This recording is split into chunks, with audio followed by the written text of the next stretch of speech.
নমস্কার, আমি ডক্টর বোধসত্য খান চলে এসেছি সহজ শেয়ার বাজারের আরেকটি নতুন এপিসোড নিয়ে। প্রিয় বন্ধুরা, আশা করি সবাই ভালো আছেন এবং সুস্থ আছেন।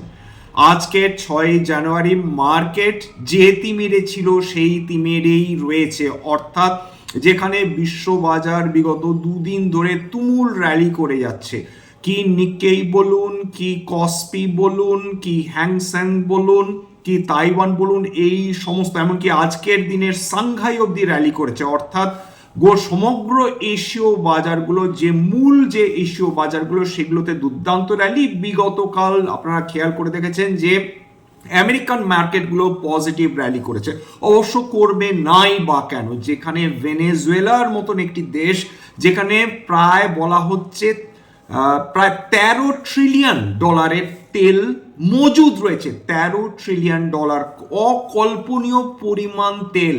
যদি ভারতের মোট অর্থনীতি দেখি, টোটাল ভারতের ইকোনমি, সেটা 4 ট্রিলিয়ন ডলারের আশপাশে, সেখানে ভেনেজুয়েলার কাছে কেবলমাত্র 13 ট্রিলিয়ন ডলারের তেল মজুদ রয়েছে। সুতরাং যেখানে আমেরিকার প্রেসিডেন্ট তিনি নিজে মুখে বলে দিয়েছেন এই তেল তো আমাদেরই, এবং মজার ব্যাপার হচ্ছে তার নিজের দেশের যে তেল কোম্পানিগুলো রয়েছে, সেই তেল কোম্পানিগুলোকে তিনি বলছেন তোমরা যাও, তোমরা তেল উত্তোলন করো, তোমরা ইনফ্রাস্ট্রাকচার ডেভেলপ করো। এইবার প্রবলেম যেটা দাঁড়াচ্ছে যে আমেরিকান তেল কোম্পানিগুলো কি তেল চাইছে?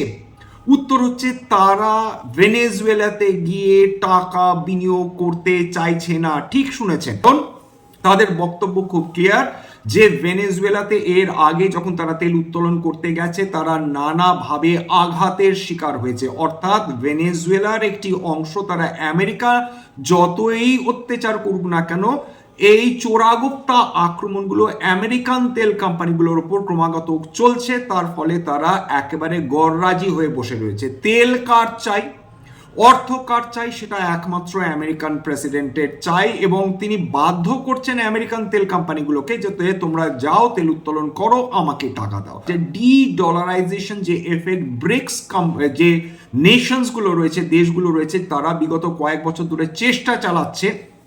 এর আগে যে দেশপ্রধানরা তারা ডি ডলারাইজেশন চেষ্টা করেছে, তাদেরকে সরিয়ে দেওয়া হয়েছে। আপনারা যদি এর আগেও বারবার আলোচনা করেছি, আরেকবার মনে রাখুন যে এর আগে সাদ্দাম হোসেন তিনি ইউয়ানে তিনি এই তার তেল ট্রেড করার চেষ্টা করেছিলেন, তাকে সরিয়ে দেওয়া হয়েছে। মুয়াম্মার গদ্দাফি তিনি ডলারের বদলে ইউরোতে তেল ট্রেড করার চেষ্টা করেছেন, তাকে সরিয়ে দেওয়া হয়েছে। অর্থাৎ যে দেশগুলো, ভেনেজুয়েলার কাছে এত বিটকয়েন থাকার একটি কারণ, প্রথম কথা তার উপরে আমেরিকান স্যাংশনস ছিল, তারা টাকা ডলার দিয়ে কোনো ট্রেড করতে পারছিল না বা অন্যান্য কারেন্সি দিয়ে কোনো ট্রেড করতে পারছিল না। সেক্ষেত্রে তাদের সেফেস্ট বেট ছিল বিটকয়েন ব্যবহার করা। তা তো নিয়েই গেছে, উপরন্তু কয়েকশো টন রূপো মজুদ ছিল, সেটাও তারা চুরি করে নিয়ে গেছে বা ডাকাতি করে নিয়ে গেছে, যাই বলুন না কেন সেটা করে গেছে। এখন লক্ষ্য হচ্ছে তেল। এই জিওপলিটিক্যাল টেনশনের মাধ্যমে ডোনাল্ড ট্রাম্প আরেকটি কীর্তি করে বসে আছে। খেয়াল করে দেখুন, তিনি কেবলমাত্র সেই দেশগুলোকে টার্গেট করছেন যেগুলো ব্রিক্সের ব্রিক্স নেশন হিসাবে পরিচিত। এর আগে সাউথ আফ্রিকান প্রেসিডেন্টকে তিনি হোয়াইট হাউসে ডেকে নিয়ে অপমান করেছেন, অর্থাৎ সাউথ আফ্রিকাকে টার্গেট। ব্রাজিলের প্রেসিডেন্ট লুলাকে তিনি সরাতে চাইছেন, ব্রাজিল টার্গেট। তারপর চায়নাকে তিনি সরাসরি আক্রমণ করছেন, কিন্তু তাদেরকে টলাতে পারছেন না। রাশিয়াকে আক্রমণ করার কোনো প্রশ্নই নেই, রাশিয়াকে চটাবার মতন সাহস আমেরিকান নেই। সুতরাং সেই চেষ্টা করেও তাদের নেই, তাদের লাভ নেই। কারণ রাশিয়া এতটাই বড় দেশ, রাশিয়া একা ইউরোপের দ্বিগুণের বেশি বড় দেশ। সুতরাং রাশিয়াতে গন্ডগোল পাকাবার চেষ্টা যে এর আগে হয়নি তা নয়, কিন্তু সেটা বিফলে যাচ্ছে। বাকি কে থাকলো?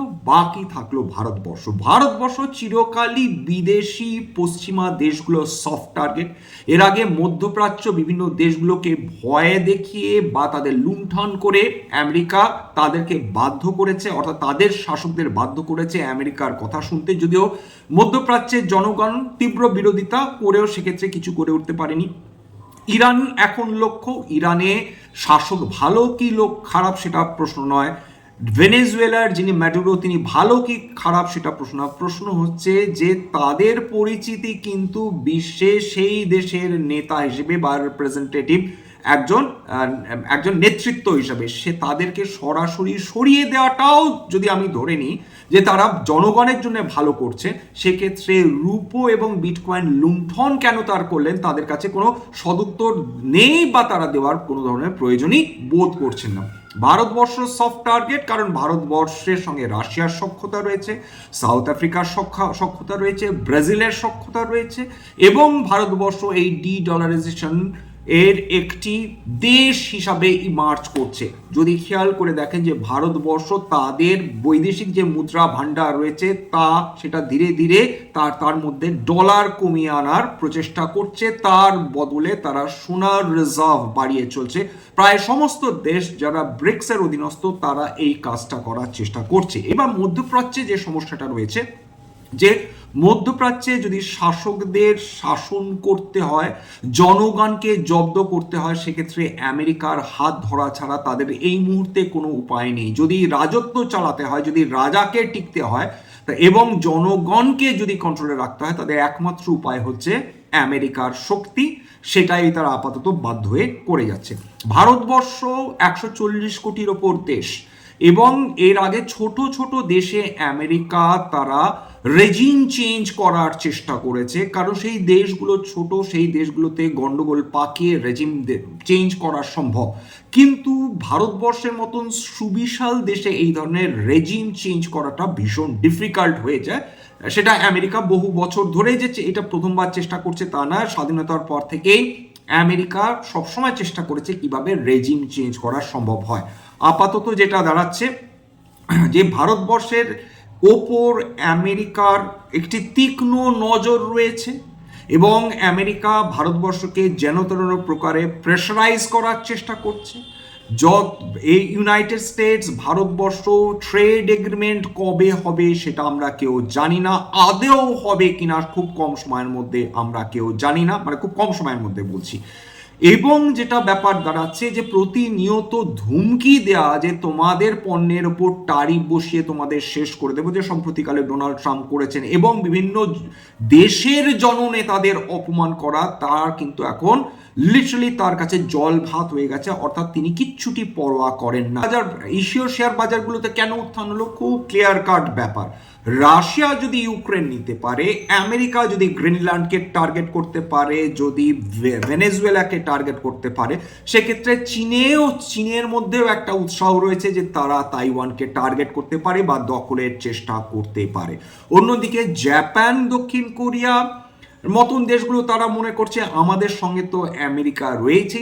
ভারতীয় শেয়ার বাজারে এই কারণে একটি নেগেটিভ প্রভাব, কারণ আমেরিকার প্রেসিডেন্ট তিনি ভারতের সব কিছুকে নষ্ট করে দিতে চাইছেন, ভারতকে ডিস্টেবিলাইজ করতে চাইছেন, ভারতের অর্থনীতি যাতে খুব খারাপ হয় সেই প্রচেষ্টা ক্রমাগত করে যাচ্ছেন। এর ফলে যেটা একটা আতঙ্ক সৃষ্টি হচ্ছে যে ভারতীয় যে এক্সপোর্ট, যেটা আমেরিকাতে বিপুল পরিমাণ এক্সপোর্ট করে থাকে, সেইটাও হয়তো জলাঞ্জলি দিতে হতে পারে। তার ফলে ভারতবর্ষ থেকে যে এক্সপোর্ট করে যে কোম্পানিগুলো তাদের উপর অত্যাধিক প্রেশার পড়ছে। আজকেরও কিন্তু সেরকম ধরনের কয়েকটা কোম্পানিতে প্রেশার পড়েছে। আজকে যদি খেয়াল করে দেখুন, আজকে কেবল স্মল ক্যাপ না, তাবর লার্জ ক্যাপ কোম্পানিগুলো পড়েছে।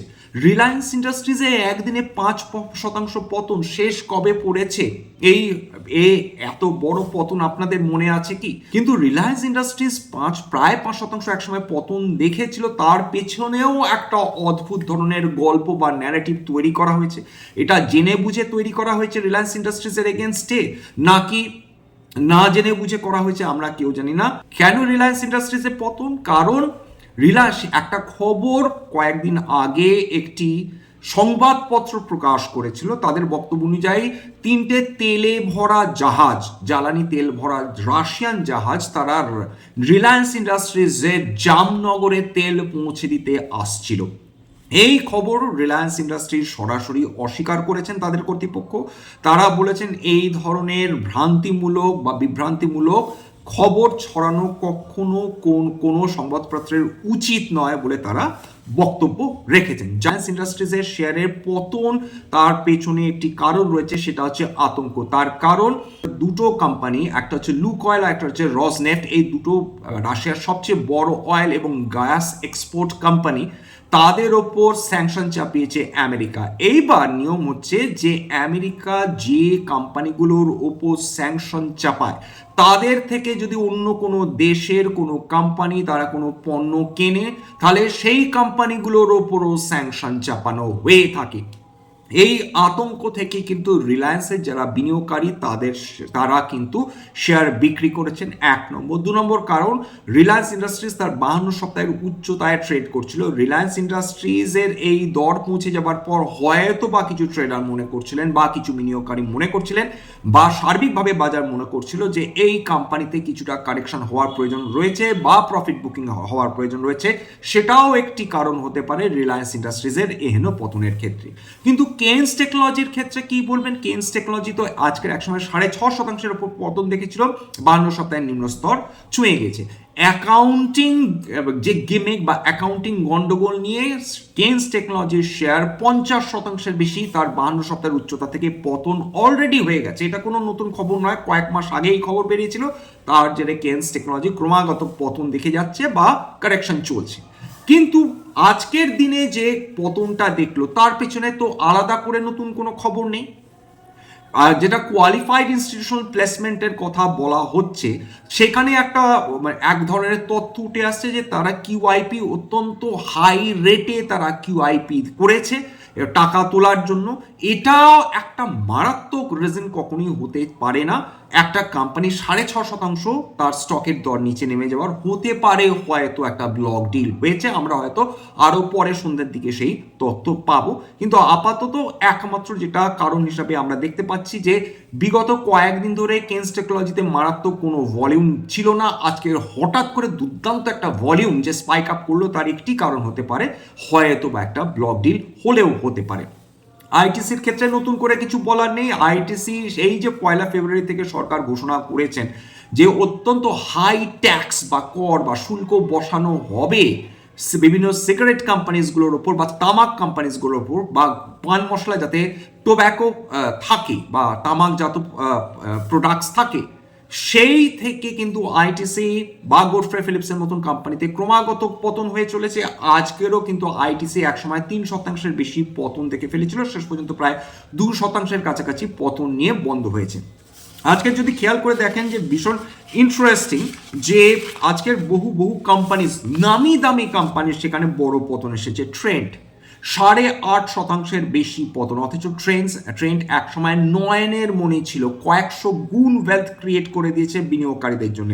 এ ব্যাপারে কোনো সন্দেহই নেই যে ট্রেন্ড অত্যন্ত উচ্চ বাজার দরে বা চড়া বাজার দরে ট্রেড করছিল।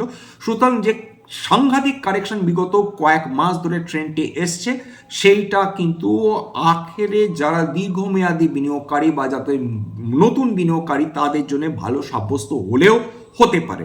রিলায়েন্স ইন্ডাস্ট্রিজ নিয়ে আলোচনা করলাম, Cummins India 4%, steel authority of ইন্ডিয়াতে 3%। কিন্তু আজকে খেয়াল করে দেখুন, আজকে দুটো কিন্তু সেক্টর আজও পারফরমেন্স করেছে। নতুন করে আজকে যেটা মেটাল সেক্টরকে নতুন করে কিছু বলার নেই। রুপোর দাম কয়েক হাজার, প্রায় 5,500 টাকার বেশি বেড়ে ট্রেড করছিল।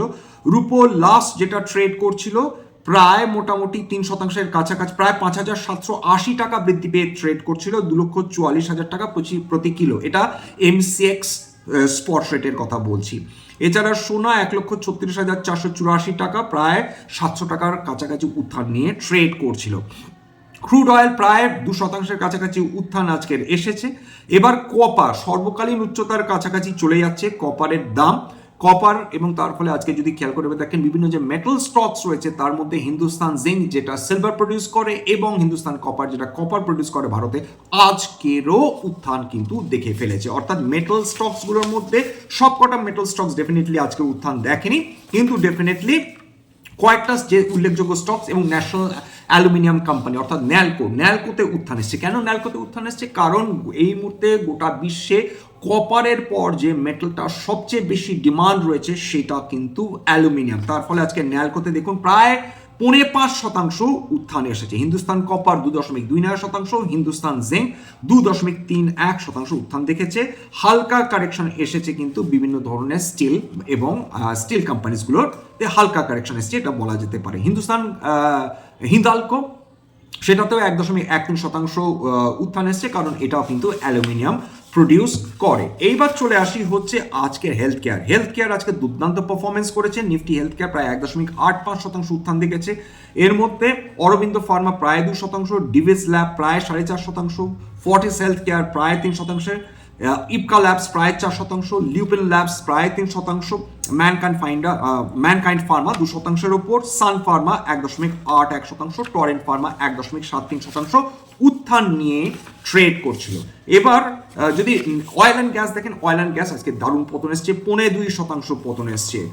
আজকে খেয়াল করে দেখুন, হিন্দুস্তান পেট্রোলিয়াম 2%-এর উপর পতন, মহানগর গ্যাস 4%-এর উপর পতন, রিলায়েন্স তো 4.5%-এর উপর পতন দিয়ে খেয়ালি করে দেখেছেন। আদানি টোটাল গ্যাস 1%-এর উপর পতন এসছে, বিপিসিএল প্রায় 2.5%-এর উপর পতন, gas authority of India limited 2%-এর উপর পতন এসেছে। অয়েল অ্যান্ড গ্যাস আজকে ভালো করতে পারেনি, কয়েকটা এক্সেপশন, ওএনজিসি এবং অয়েল ইন্ডিয়া, এই দুটো কোম্পানির ভেনেজুয়েলাতে, বিশেষ করে ওএনজিসি বিদেশ এবং অয়েল ইন্ডিয়া, তাদের কয়েকটা অয়েল ফিল্ডস রয়েছে ভেনেজুয়েলাতে, বহু বিলিয়ন ডলার তাদের আটকে রয়েছে সরকারের কাছে। সুতরাং তাদের কাছ থেকে টাকা ধারের আশায় এই দুটো কোম্পানিতে হয়তো বা স্টকের দাম বৃদ্ধি হলেও হতে পারে, এটা বলা যেতে পারে। আর একটা পয়েন্ট আপনাদের বলে শেষ করব, খেয়াল করে দেখবেন যে কোম্পানিগুলো ভারতবর্ষের সেরা কোম্পানি, যে কোম্পানিগুলো বিগত কয়েক বছরে বিপুল ওয়েলথ ক্রিয়েট করে দিয়েছে, সেই কোম্পানিগুলোতে লিটারালি রিটেল ইনভেস্টার্সদের উপস্থিতি নেই বললেই চলে। অর্থাৎ ভালো ভালো কোম্পানিতে সাধারণ বিনিয়োগকারীরা বিনিয়োগ করেন না। ঠিক সেই কারণে ভালো বিনিয়োগকারীরা, মানে যারা ভালো বিনিয়োগ করে তারা ভালো কোম্পানিতে বিনিয়োগ করেন। যারা প্রথম ঢুকছেন বা যারা অত্যাধিক, তারা মনে করছেন অত্যাধিক উচ্চাশা রয়েছে বিভিন্ন কোম্পানি সম্বন্ধে, তারা এমন সমস্ত কোম্পানিগুলোতে গিয়ে বিনিয়োগ করেন যেগুলোতে এফআইআই বা ডিআইআই প্রেজেন্স প্রায় নেই বললেই চলে। মনে রাখতে হবে, একটি কোম্পানি আপনাকে 1 মাসের মধ্যে 10x রিটার্ন দেবে না এবং কয়েক বছরের মধ্যে 100 টাইমস হয়ে যাবে। ছোট কোম্পানি, কম দাম, এরকম হয় না। তাহলে তো সমস্ত এফআইআই এবং ডিআইআই যারা মানে এক্সট্রাঅর্ডিনারি ওয়েলথ ক্রিয়েট করে দিয়েছে, তারা তো গিয়ে সব ছোট ছোট পেনি স্টকে বিনিয়োগ করতো। বেস্ট, ভারতবর্ষের বেস্ট 30টা কোম্পানি, সব কথা বলছি না। এশিয়ান পেন্টস মাত্র 20% সাধারণ বিনিয়োগকারীদের বিনিয়োগ, এক্সিস ব্যাংক 11.94% কাছাকাছি, বাজাজ ফিনান্স 11.49%, ভারতী এয়ারটেল মাত্র 4.1%, হিন্দুস্তান ইউনিলিভার 12.31%, আইসিআইসিআই ব্যাংক 10.21%। অর্থাৎ অ্যাপ্রক্সিমেট বলছি, ডেটা চেঞ্জ হতে পারে। মারুতি সুজুকির মতন কোম্পানি 3.69% সাধারণ বিনিয়োগকারীর বিনিয়োগ। তার মানে ভারতবর্ষের সেরা আইটি কোম্পানি, সেরা অটোমোবাইল কোম্পানি, সেরা সিমেন্ট কোম্পানি, সেরা নন ব্যাংকিং ফিনান্সিয়াল কোম্পানিজ, সেরা প্রাইভেট সেক্টর ব্যাংকস, কোনো কিছুতে রিটেল ইনভেস্টার্সদের উপস্থিতি নামমাত্র বলা যেতে পারে। এটা দয়া করে ভেবে দেখবেন যে ওয়েলথ ক্রিয়েশন কেন হয়, কারা ওয়েলথ ক্রিয়েট করতে পারে, সেটা মাথায় রাখবেন। পেনি স্টকে বিনিয়োগ করে ফেললাম, দারুণ ওয়েলথ ক্রিয়েশন হয় না, সেটা তো আপনারা স্ট্যাটিস্টিক্স দেখলেই বুঝতে পারবেন। আজকে এখানে শেষ করছি। নমস্কার। স্ট্যান্ডার্ড ডিসক্লোজার, যে কোম্পানিগুলো নিয়ে আলোচনা করলাম, হতে পারে তার মধ্যে কয়েকটা কোম্পানিতে আমার বা আমার পরিবারের বিনিয়োগ থাকলেও থাকতে পারে। ভবিষ্যতে যদি নতুন করে কিনি বা বিনিয়োগ করি, আগামী বিজ্ঞপ্তি দিয়ে কিনতে বা বিক্রি করতে পারবো না। স্ট্যান্ডার্ড ডিসক্লেমার, এটা কেবলমাত্র একটা এডুকেশনাল চ্যানেল। বাঙালি বিনিয়োগকারীদের ইনভেস্টার অ্যাওয়ারনেস বৃদ্ধির জন্য এখানে কোনো ধরনের কোনো শেয়ারের বাই সেল রিকমেন্ডেশন, সাজেশন এমনকি ইনফ্লুয়েন্স করার প্রচেষ্টা নেই। আমি যে কোম্পানিগুলোর নাম করলাম সেটা কেবলমাত্র উদাহরণ হিসেবে আমার কথা শুনে যদি কোনো শেয়ারে বিনিয়োগ করেন ক্ষতির মুখোমুখি হতে পারেন। সুতরাং সবসময় একজন সেবি রেজিস্টার্ড ইনভেস্টমেন্ট অ্যাডভাইসারের পরামর্শ নেওয়ার চেষ্টা করবেন বা নিজের ডিউ ডিলিজেন্স করবেন, সেক্ষেত্রে আপনারা উপকৃত হলেও হতে পারেন।